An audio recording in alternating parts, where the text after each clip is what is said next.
আজকে স্বরাষ্ট্র মন্ত্রণালয়ের পক্ষ থেকে আমারও 1 ঘন্টার সেশন ছিল। আমাদের সকল সহকর্মী, আমাদের সচিব, আইজিপি সহ সকল দপ্তর প্রধান সবাই উপস্থিত ছিলেন। আমরা তাদের বক্তব্য শুনেছি।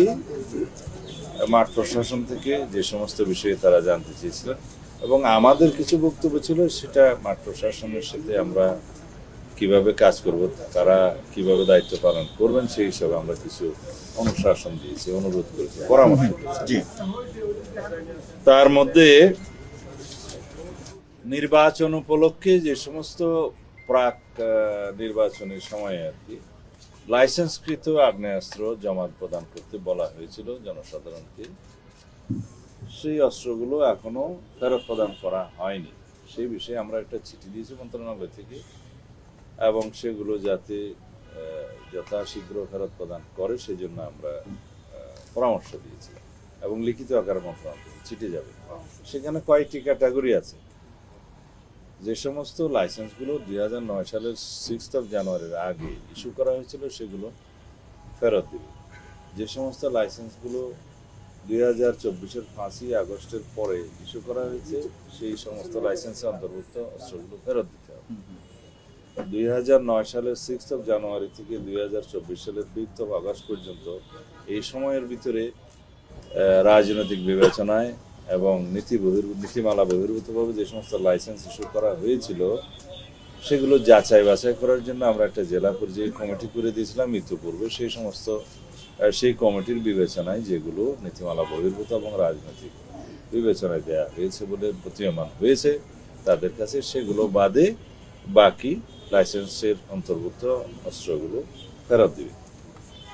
আর আরেকটা বিষয়ে আমরা বলেছি যে ইন্টারিম গভর্নমেন্টের সময় যে লাইসেন্সভুক্ত অস্ত্র জমা দেওয়ার জন্য একটা চিঠি দেয়া হয়েছিল মাঠ পর্যায়ে, তাতে দেখা গেছে 10,000-এর মতো লাইসেন্সভুক্ত আগ্নেয়াস্ত্র, লাইসেন্সকৃত আগ্নেয়াস্ত্র জমা প্রদান করা হয়নি।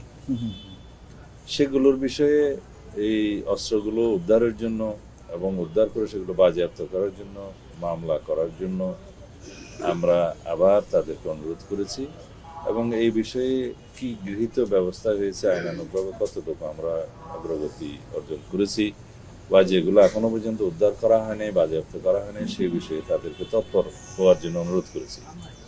এগুলো ছিল আগ্নেয়াস্ত্র এবং লাইসেন্স সম্পর্কিত। আর কিছু বিষয় আছে যেগুলো আমরা ইতিপূর্বে আপনারা জানেন, মন্ত্রণালয় থেকে জানানো হয়েছে যে রাজনৈতিক বিবেচনায় বা হয়রানিমূলক উদ্দেশ্য প্রণোদিত বোমা গায়েবে মামলা যে সমস্ত দায়ের করা হয়েছিল আওয়ামী ফ্যাসিবাদী সময়ে, সেই মামলাগুলোর বিষয়ে আমরা আবার একটা পত্র দিয়েছিলাম।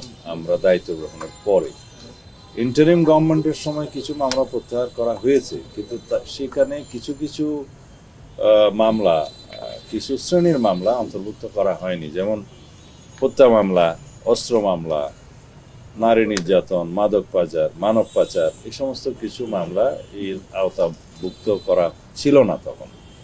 আমরা পলিটিক্যাল গভর্নমেন্ট দায়িত্ব নেওয়ার পরে আমরা বিবেচনা করেছি যে আমাদের বিরুদ্ধেও অনেক অস্ত্র মামলা, হত্যা মামলা দেওয়া হয়েছে। এমনকি দেশনেত্রী বেগম খালেদা জিয়ার বিরুদ্ধেও হত্যা মামলা ছিল, অন্তত আমার জানা মতে 2-3টা, যাত্রাবাড়ি, কুমিল্লা সহ বিভিন্ন জায়গায়, 14 গ্রামের মামলা সহ আমার বিরুদ্ধে একই মামলাগুলো ছিল। অস্ত্র মামলাও ছিল। আমাদের অনেক নেতাদের বিরুদ্ধে মাদক মামলা দেয়া হয়েছিল, নারী নির্যাতন সহ যে কোনোভাবে যাতে আটক রাখা যায় সে মামলাগুলো দেওয়া হয়েছিল। সে জেলা পর্যায়ে যে কমিটিটা আমরা করে দিয়েছিলাম, হেডেড বাই জেলা ম্যাজিস্ট্রেট, এডিএম, এসপি, পিপি এবং আরও একজন প্রতিনিধি আছে, তারা এই কমিটি প্রজ্ঞাপন দিয়ে জনসাধারণের কাছে জানিয়েছে যে রাজনৈতিক উদ্দেশ্য প্রণোদিত এবং এই সমস্ত বোমা মামলা, মিথ্যা মামলাগুলো যদি কারোর বিরুদ্ধে হয়ে থাকে তারা যথাযথ একটা ফর্ম আছে, এই ফর্মের মধ্যে আবেদন করবে উইথ আইদার চার্জশিট, এফআইআর এবং এজাহার সহ। চার্জশিট হয়ে থাকলে চার্জশিট সহ, কোন আদালত মামলা ইত্যাদি তথ্য উল্লেখ করে তারা সেটা যাচাই বাছাই করে যদি সত্যিকারভাবে সেই শ্রেণীভুক্ত মামলা হয়ে থাকে তখন সেগুলো প্রত্যাহারের জন্য সুপারিশ করবেন। এগুলো প্রথমে স্বরাষ্ট্র মন্ত্রণালয়ে আসবে, আমরা এর উপরে কোনো আইনি ব্যবস্থা তাৎক্ষণিকভাবে নেব না। আমরা এটা আইন মন্ত্রণালয়ে পাঠাবো, ওখানে আইনমন্ত্রীর সভাপতিত্বে একটা কমিটি আছে, তারা ভেটিং করে যদি সঠিক পায় যে সমস্ত মামলা প্রত্যাহারের জন্য উপযুক্ত মনে করবেন, তারা স্বরাষ্ট্র মন্ত্রণালয়ে পাঠালে আমরা CRPC 494 অনুসারে সেগুলো প্রত্যাহারের ব্যবস্থা নেব। এই হচ্ছে দ্বিতীয় বিষয়। আর তৃতীয় আরেকটা বিষয় আছে খুব গুরুত্বপূর্ণ। 5th of আগস্টের পরে বৈষম্য বিরোধী আন্দোলনের সাথে সংশ্লিষ্ট বেশ কিছু মামলা হয়েছে, যেগুলো গণহত্যার মামলা এবং আওয়ামী ফ্যাসিবাদী বিভিন্ন মানবতা বিরোধী অপরাধের মামলা। এখানে আমরা তাদের কাছে তালিকা চেয়েছি জেলা পর্যায়ে, যে জেলাওয়ারি কতগুলো মামলা সেরকম দাখিল হয়েছে। এগুলো রিমোট ডিস্ট্রিক্টগুলোতে হয়তো কম, কিন্তু মহানগরগুলোতে সংখ্যা একটু বেশি। তাতে আমরা যাচাই বাছাই করে দেখব, যাতে আপনারা সবাই জানেন অনেক মামলার মধ্যে হাজার হাজার লোককে আসামি করা হয়েছে, সেগুলো আমরা যাচাই বাছাই করে দেখব সত্যিকার অর্থে প্রকৃত আসামি কারা, সেটা আইইউ তদন্ত কর্মকর্তাগণ এটা তদন্ত করে দেখবেন, এবং যাতে স্বল্প সময়ের ভিতরে সেটা ডিসপোজ অফ করতে পারে তদন্ত, সেটা দেখবেন।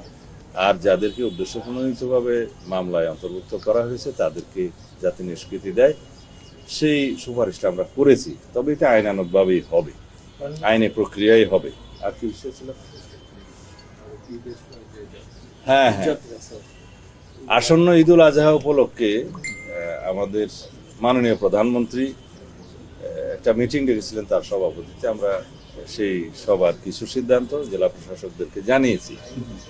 তাহলে আমরা যাতে ঈদ যাত্রাটা নিরাপদ করতে পারি, যাওয়া আসা এবং সড়কে নিরাপত্তা প্রদান করতে পারে পুলিশ এবং সড়ক পরিবহন বিভাগ, যাতে তারা জনগণের নিরাপদ যাত্রাটা নিশ্চিত করতে পারে, আশাটা নিশ্চিত করতে পারে, সেই জন্য কিছু অনুশাসন দিয়েছেন।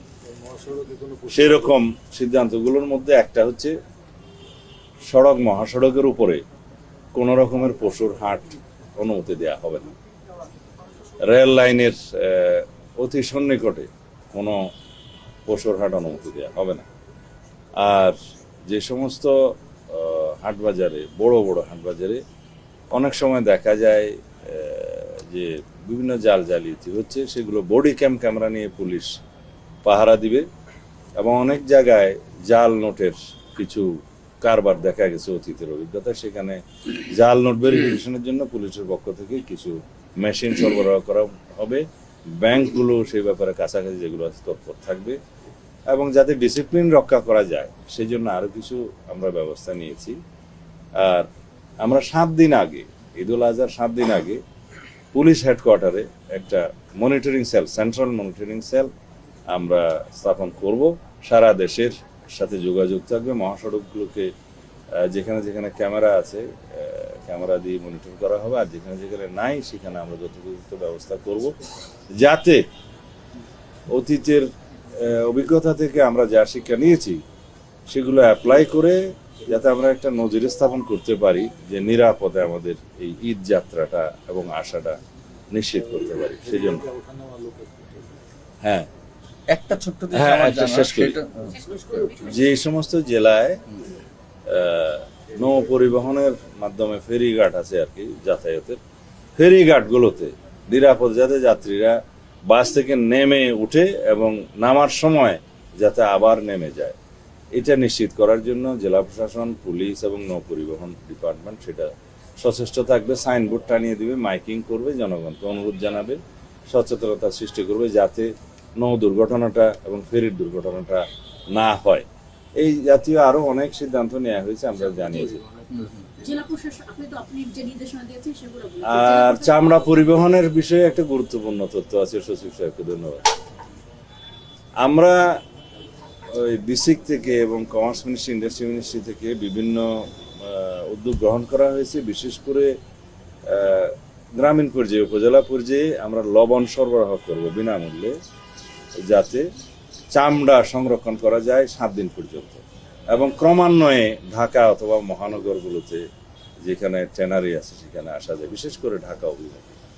যাতে 7 দিন পর্যন্ত তারা সংরক্ষণ করে এই সময়টা যাতে না আসে। কারণ আমাদের যে সেন্ট্রাল ইটিপি সিস্টেম, তার যে ধারণ ক্ষমতা বা তার যে ক্যাপাসিটি, সেই অনুপাতে অনেক বেশি চামড়া আগমন হলে এট এ টাইম চামড়াগুলো নষ্ট হয়ে যায়, খরিদ্দার থাকে না। যাতে এই ক্ষতিটা না হয় সেই জন্য আমরা 7 দিন পর্যন্ত সংরক্ষণ করি, তারপরে ঢাকা অভিমুখে আসুক, যেখানে আসুক সেই ব্যবস্থাটা করার জন্য আমরা অনুরোধ করেছি এবং সেটা জেলা প্রশাসন, উপজেলা প্রশাসন মধ্য দিয়ে সংশ্লিষ্ট সকল জায়গায় এটা অবহিত করা হবে, সচেতন করা হবে।